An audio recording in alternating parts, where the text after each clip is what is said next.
any deal. So Mike, tell me again. There's a cap I need to order for the Graco. Yes, for that Graco strainer. Yeah. And it just replaces your normal cap that's on there, Okay. but it has a fitting built into it that receives a garden hose. So you can screw your garden hose into it.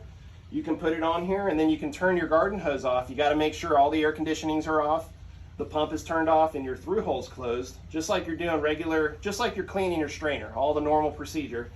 But you turn the garden hose on and you let that fresh water flush, and it's going to flush through all these lines. It's going to do what we just did, but it just makes it a lot easier to where you don't have to pull the hoses off. You don't have to undo those clamps and all that stuff.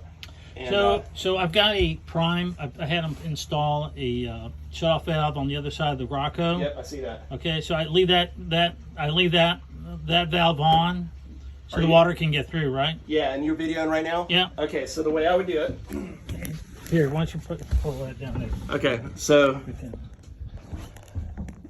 you've got your main intake right here, Right. this valve, and then you've got that valve. Right. What you want to do is when you put that, so that cap is going to replace this cap.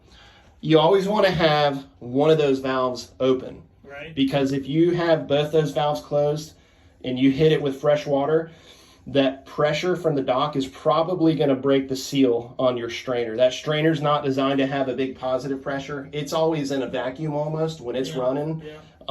But what's good is with that valve that you have, that extra valve coming off the discharge side, you could close that valve and you could open this valve on the bottom, and with that hose fitting, it's going to back flush this line and your whatever you have underneath. If you have a clamshell or whatever your pickup is, a clamshell. That's the area that the diver can't get to. And what it's going to do is it's going to force, let's say you sat in the mud one day and you sucked a little bit of mud up, it's going to blow that back out under the water.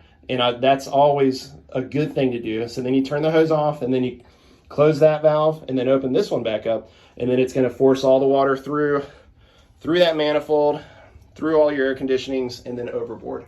Gotcha. And then where do I get that at? Where do I? I'm going to look it up right now.